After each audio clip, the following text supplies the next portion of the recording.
Hey, welcome back to the show. Whether you're watching us or you're listening, thank you so much. We're live in Vegas. I've got Mr. Bam, Byron Lazine, and I've got Jason Pantana, Mr. All Things Marketing. What's up, fellas?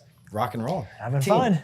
So I'd like to acknowledge that no one told me I was supposed to wear a bomber. Usually do. I know. It's kind of a standing And now. I was going to take it off, but I'm not now because I'm clipped on the jacket. Yes, so yes. Staying All on. right. Today's show is brought to you by Blue Bombers. All right, so fellas, there is so much happening in the world today. TikTok, will it be banned? Will it not be banned? Instagram Reels, YouTube Shorts. There is, I won't disclose it, Jason, but we've now identified 8 different types of agents that are producing content. Only 2 of them make money. Yeah. I want to talk about what works and what's not. So I want to go hard.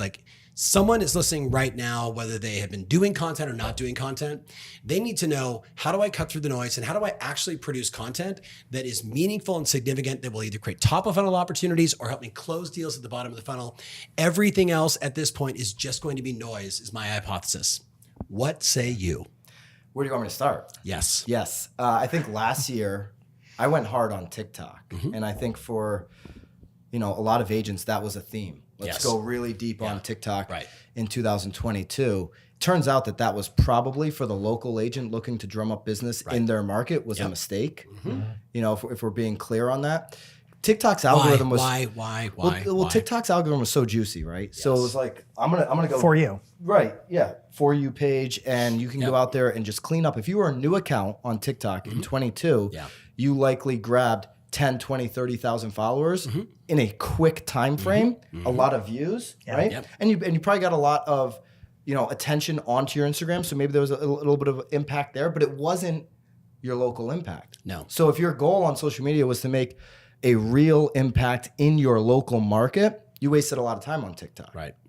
Thank you very much for saying this. And I'm not poo-pooing TikTok, though I do think it's going to be banned in the US. Yeah. And I don't even know if it's going to be banned or not. I'll tell you right now, in 2023, it's not on my phone. Exactly. It's like, it's nowhere near the front page of my phone. Am I posting on TikTok every day? Sure. I am. Sure. Somebody else is posting to it. Thank you, Courtney. Courtney, sorry, your phone's going to blow up any minute now. Yes. But no, seriously, first of all, it's a time suck. Yes. If I want to get real information, if I want to consume information that's going to help me on a YouTube video, on a podcast, on my Instagram, I'm on Twitter right now. Thank you. That's where I'm consuming my information. Twitter's a really juicy spot. We can get into that.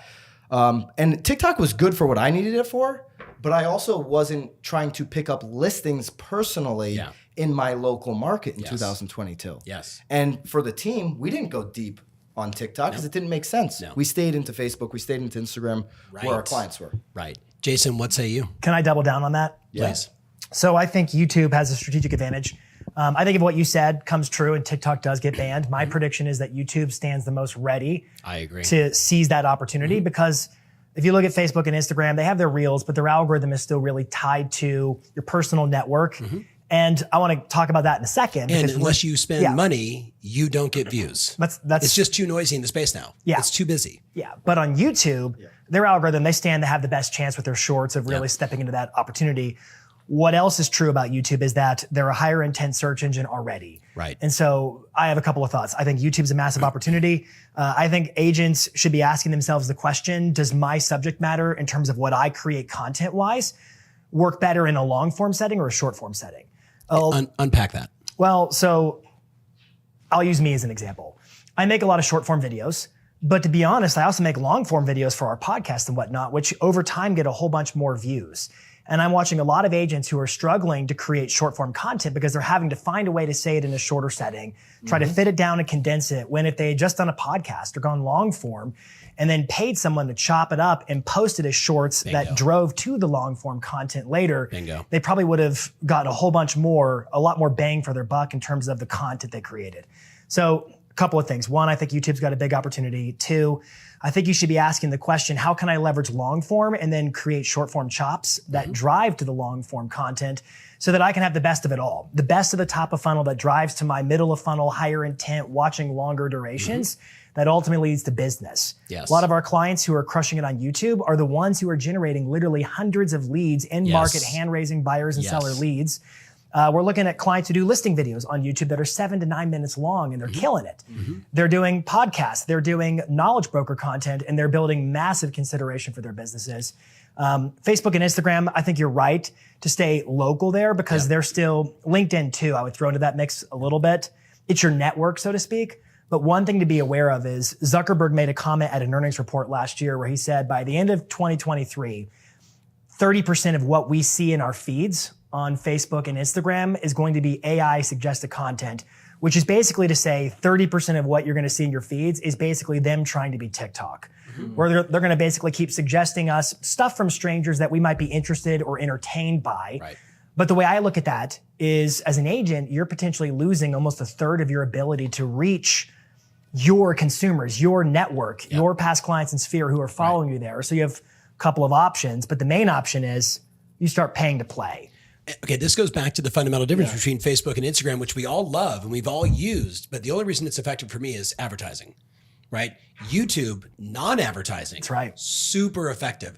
How do we help them transition to more shorts, more, whether it's long form or just, should an agent sit back and say, go on Quora, look at every question that's ever been asked, then reform it maybe with Chat GPT into localize this for local search for real estate in my area, every question, and then just answer all the questions in short form, or am I being too rudimentary? No, I think that's first. Yeah, and this is something that I've been passionate about for years. We've talked about it on a podcast before where you just take like the 52 questions in your email and start answering them on video as opposed to just typing them to one-on-one directly to the clients. It works in a one-on-one world, but if you record that information and put it out there, and that's today's short, that's today's Instagram reel. But interestingly, Instagram said they're going to do more photos now. So they're going to mix a little bit, but I am ultimately in agreement with you on short form video. Don't go back to like, okay, I'm just going to post static images and win because you're not. No. Agreed. You're just not going to do that. But we're all seeing the same data.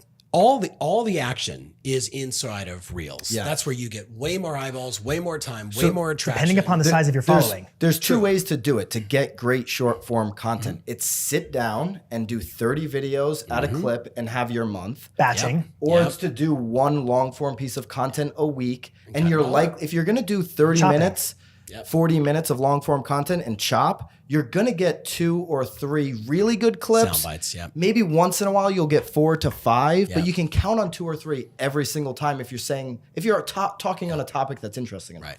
Like here's one. I'm going to punch Byron in the face right now. Let's make this a short That'll work. But we also need, and I'm being facetious, but we need to be thinking while we're creating this content that we don't always know what the moment is. So if you have 20 of these, 15 of these, I'm always shocked when I go on, like even on my reels and I look and go, why did that one, which I did by myself, Courtney and my team probably looked at and said, like, embarrassingly, Tom made that himself, and yet it got 100,000 views. And then stuff that sometimes is so beautifully produced. Is it from long form that usually performs best? No, it's all. No, it's all of the book because we do all of it. But no, Courtney, which performs better, long form cut? Or the silly, horrible stuff that I do short form. Not even produced short form. Not even produced. On his iPhone. Yeah, it's okay, me. Yeah, of course. Me, him like, on his iPhone or doing a green screen right now is going to be your best performer right now as we sit here today. Yeah. I would say that, or just taking a longer look at it over the last year plus, when even traditional rock stars like Glenda who do face the camera short form video and are really good at it.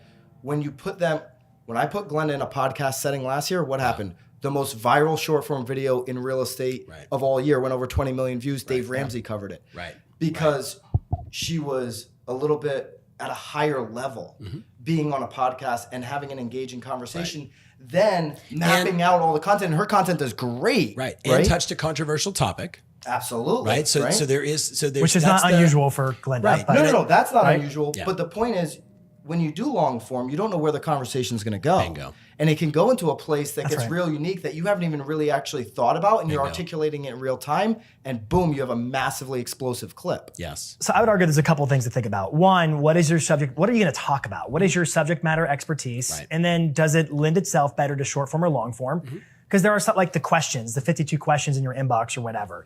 Those are easy for a batching kind of setting. Set it up, knock them down. Yep. One after the next. Evergreen, that's right. Evergreen is key. Yeah, Not, hey, that's it's right. December 31st, right? But the long form, I think it does open up a world of opportunities. But the other thing I would point out is, I think if you become known for a certain type of content and then you can mix it up with a different form, like your green screens, or when Glenda did the podcast, it's a different view of what people are used to seeing. And I think that can have people like, oh, what is this? It's different, which can then have an algorithmic sort of ripple effect in terms of how that content performs. So my point there would be mix it up as well. If you don't just do the same thing over and again. Okay, I'm going to press you guys both. So there's only two kinds of people watching and listening right now. People that are doing content, and people that aren't. Yeah. The people that are doing content, what is the most important advice strategically for 2023? And it's got to be like precise. People doing content who want to achieve what? More business More locally? listings, more sales. More listings, more yeses, sales. More yeses Okay. when I walk in the door, all the above. That individual that is doing content now needs to stay away from the contagion that's spreading across the industry of, oh, I'm going to go get a speaking opportunity out of this content for the industry. Here's the point. Moving from the ecosystem to the ego system. Right. Yeah. I mean, and listen, Only a few people will get that. there's nothing wrong with Yes. I'm grateful to have the opportunity to speak the next couple of days. But in this industry of 1.5 million agents and shrinking, you're going to pay on your dime more times than not on your speaking opportunities. So you're producing content now to go out there and pay money to get on a stage. To then, it's like you're then feeding the content loop again to do it all over again and over and over and over again. Right. Okay, and there are some paid speaking opportunities. Like you and I did one; it was great. Yeah. That was a lot of fun. But those are far and few in between in this industry for the whole. So I would say be producing content in your local market that nobody has started doing yet. Right. Your county meets every single month. I see a lot of green screens happening right now that would fit the bill if you have a national business. Why aren't you green screening what's happening locally in your market? I mean, Jeremy Knight does a great job of this. He does. In Austin. A lot of our clients and there's do a lot of agents that do a brilliant job going super local to Austin, to Philadelphia, like that's their local market, and even subdivisions there. And that's where I think you kill. And that's absolutely where you kill. If you're the person that's bringing the information from the meetings of the night before in the county town hall that nobody ever shows up and goes to. Thank you. But you're breaking it down on a green screen. Maybe even you're just taking the notes because you sat there and you're putting it into your note app on your phone, and that's behind you and you're scrolling through your own personal notes. I love that video would crush. I agree 100%. And so I'd focus more on that. If you're not producing content, it's going to seem like you have a huge mountain to climb right now. Because you're like, where do I start? Some people, Taya's doing all this different content. All these different people are doing all this different content. Where do I even start? You've got to pick that one weekly. It doesn't have to be a long form podcast. It could be, I'm the weekly person providing the minutes from the meetings in my county. Okay, but look at David. Just one thing. Look at David Schwartz and how many hundreds of women and men that have gone out and said, I'm going to do the 30-day challenge. Sure. Yeah. And then David said, I'm going to do the 300. He and Britt Bear and a whole bunch of them that just said, I'm just going to go one video a day for 3. And so I had him on my show and I'm like, David, how many listening calls did you get? He's like, none. I'm like, how many buyer calls? He goes, none. And I'm like this, yes. And I go, but what happened? He goes, every appointment I went in on, people were like, we know you. Yeah. And like it was basically, don't say anything wrong on the appointment. You've already won. Now don't screw it up. Yeah. Like that's what he got from it. 365 days of content sounds like a daunting task until you sit back and say, what happened today in my local area? Read the local newspaper. That's right. What happened today? And then do content around it. Go to where the attention already is living, right? And so that's what Jeremy does a great job of in Austin. They have a property tax issue in Austin. In Texas. In Texas overall, right? And so he'll do live streams talking about just that. Right. And going deep on it. And what does he get? He gets a lot of people who are following politics in Austin, who moved there for a particular reason, but they're going onto his YouTube channel and they're in the live chat comments. I've seen it in real time. And they're having a political conversation in the chats. Jeremy's not taking a stance politically. It's what I've done on my radio show locally, still do it today for 8 years in Connecticut. We get on there and say, we're not going to take a side on politics, but we're going to bring to the table these discussions that they're already having. They're coming to that radio show for those discussions. Right. So let's at least host a party. All right. Right. Jason, two kinds of people. Doing content, not doing content. Yep. Very, very specific. What should I be doing now? If you're doing content, I think you owe it to yourself to do an audit of what worked and why. I think you need to look at your analytics. How do I do that? So if it's YouTube, you go into your YouTube studio. If it's Instagram, you look at your insights. It could be a relatively informal process or You're nerdy talking like I formal know all of process. that stuff. So YouTube. Yep, let's make it really easy. Yeah. Was there a video that everybody talked about when you went on your listing appointments? There was a qualitative reason people talked about that video. It's the one that you went into a restaurant and somebody said, "Oh my God, I just watched your video Was about that video." Right? And or was there or were there videos that just really performed really, really well? Yes. And I would make a very short list of your best performing content and I would double down. I think it's time to really consolidate on the best performing content. We're all stuck in the modality of we throw so much content to see what sticks, but we're forgetting to see what stuck. Right. And so I would say, let's go see what stuck and let's figure out how do you double down on that so you can get back time and not feel like you're pedaling a hamster wheel as far as video creation goes. I'm not sure if that resonates or not, but that'd be my advice too.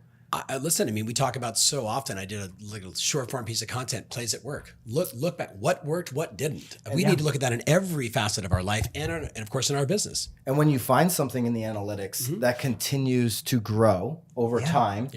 So like I have a short form right now, why business cards suck. It's a short on YouTube and it just is getting 3-4 comments every single week. It continues to grow in views. It's crazy. I need to go take that video and go long form. Yes, you do. Right? I need to go long form video. I need to go a 5-minute video. Yes, you I need do. to write a piece on it. You should do an interview with Mark Davison from 1000 Watt and say business which business card would you, and let him I have a do funny his story little with Mark. bit on that. He's been emailing me at this like brokerage email that I never check. Like one of the VAs just goes through it once a week to make sure there's nothing really important in there. Yes. And he's like emailing me. Hey, I found one. So I'm the guy saying business cards suck. You shouldn't use them. Yes. When I do a podcast with him in, I think we were in Dallas, right? Yeah. It was a great time. He's like, "Hey, I need your business card." I'm like, "Oh man, this is Mark. I gotta look professional. I think I might have one in my bag. I have 2 left in there. I grab one, I give it to him, not thinking he's gonna start emailing me on this email I never check. Yes. And I'm like, "Stop emailing me on that email. I gave you a business card. I should have never done that. I don't even believe in business cards. It's an old business card." Yes. Right? But you find something that's working like that, you need to, like exactly what you're saying, you need to do it in all different formats. Make it a blog, make it a long form piece. And that's why YouTube Shorts, all your shorts that you're putting on Instagram, test them out there and that's going to tell you a different story. Hey, the YouTube platform wants a long form piece on this. Yeah. So as far as that's my advice for a So long one form. is analyze on Instagram and Facebook and TikTok and Twitter and wherever you are, what got the best results and do more of it. Do more of that. Expand on that topic. Go wider. Is that what I'm hearing? That's what you're hearing. For folks who are just getting started, I would say get clear on why you're going to do it. What are you looking to build? Because you get what your content attracts. And so a lot of folks are like, well, I don't understand my clear purpose of why I'm going to make videos. And to put it really simply, you're going to make videos because it's an opportunity to add value to anybody who chooses to watch or subscribe. And so it's like what you said when you're talking to David Schwartz. What happened? Well, everybody knew me already. It was preeminence. I went into a listing appointment with command and I had authority. And so I would say let go of whether it goes viral or not, whether I get a ton of views. If I do all the right things, algorithmically speaking, who cares? And adopt a mindset of, you know what, this is going to be an opportunity for me to add my influence, my 2 cents, my advice to anybody who wants to watch or listen. And I do respect what you always say, your vibe attracts your tribe. So I would get clear on your why, which is ultimately because you have a message that you believe is worth sharing with buyers or sellers in your marketplace. And maybe it's green screens. They're an easy, low-hanging opportunity. You can set up a Google alert to notify you of any news related to real estate in your local marketplace and be known as the person who covers it first and tells people what's going on that affects them. The vibe, I want to push back a little bit on your vibe attracts your tribe. You're just looking for a viral moment. Go ahead. No, I'm not looking for I am looking for clip it out. Or people who like want to get in the comments and mess with you. Either way. I'm going to push back on Tom Ferry. Wait and see. No, I agree with the macro. Your vibe attracts your tribe. Because I deal with so many brand new agents. It's hard advice to give them because if they take that advice literally sometimes, they're going to say, you know what? I'm not going to work with you because you don't like me wearing my backwards baseball cap. Or you don't like me for who I am. So I'm going to wait for those clients that actually appreciate me and connect with authentic me. Better make a lot of phone calls. Yeah, you better really find those needles in a haystack. Right. So I think that when you put out this content and don't worry about the views, which is kind of where you were going with Yeah. it. This one-for-one content. We talked about this on a BAM podcast recently. Like, I'm making content so that when they research me and I come in for the listing appointment, we have rapport, we have a connection, which translates to the macro of what you're talking about. We may not be friends naturally in a natural 100%. setting, but I'm more on your vibe just because you're more comfortable with me than the other two people that you're interviewing, because you actually were able to research me and find content. So when you don't worry about the views, knowing that if you're making your calls, doing those things behind the scenes that you always talk about, and you get in there for the appointment, they've probably seen your video and you have a much better chance of actually getting the contract signed. That's right. And then those one-for-one content where you're actually doing a green screen, not for Instagram, but just for somebody who bought a house last year, and you're like, hey, these are the 3 sales right around you. I know you're not ready to sell, but here, I wanted you to have this. Got to go. See you later. Right? And that you're using their name and it's very connective. You know, the old school bomb stuff. So I'll close it with this. First of all, thank you guys both. You don't want to push back on the vibe? No, I'm totally good with that. You're in on that. I'm totally good with that. Signs off in the comments. Right. Let us know in the comments. Hey, I'll push back later. Yeah, Okay. There you go. That'll be a wrestling match. All right. So if I was sitting down with you one-on-one, the first thing I would say to you is it's never too late to start. There's going to be another American Idol next. There's going to be another hit comedy next. There's going to be another musician that comes out of nowhere. There's going to be another overnight success. I think it should be you. Yeah. That's my first thought. So you just have to start. The second thing I would say to you is the content isn't about you. Don't make yourself the star. Make your clients the hero. Make the local market the hero. Make everybody other than you the hero.